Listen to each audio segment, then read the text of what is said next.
Once upon a time, there was a little troll named Toby. He lived in a mossy stump deep in the forest, where morning dew sparkled like tiny crystals, and birds sang him to sleep every evening.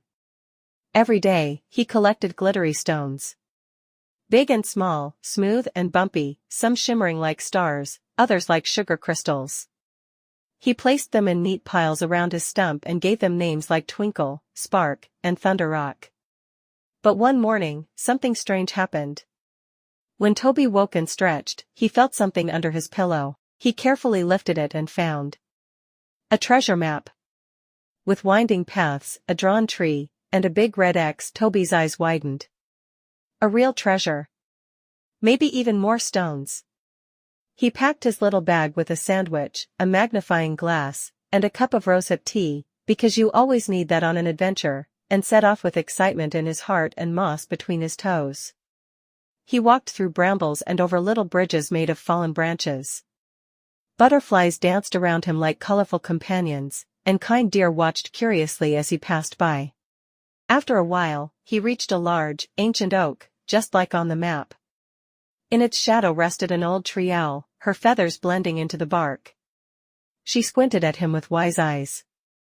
"Who's disturbing my afternoon nap?" she croaked. Toby cleared his throat and politely said, "I'm looking for a treasure. But I don't mean to bother you." The owl snorted. "No one passes without a rhyme." "A kind rhyme." Toby thought hard, scratched behind his ear, and said, "If you're tired, then sleep so sweet. I won't disturb, just pass on feet." The owl blinked slowly. "That was kindly said. You may go." With a flap of her wing, she pointed to a hidden path behind the tree. Toby followed it to a small glade, and there, in the middle of all the greenery, stood a little wooden box, covered in moss and leaves. Carefully, he lifted the lid. And inside were sparkling stones, toffees, a feather pen, and a small letter. Toby read aloud, "Shared joy is the greatest treasure." He looked at the stones and sweets. And took just one stone and one toffee. The rest he left behind, for the next treasure hunter.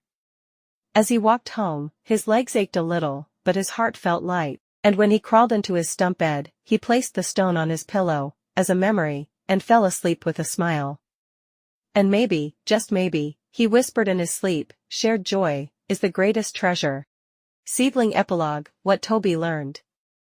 The next day, Toby told his story to a little hedgehog who often hid in the raspberry bush. "Would you like to find a treasure too?" he asked.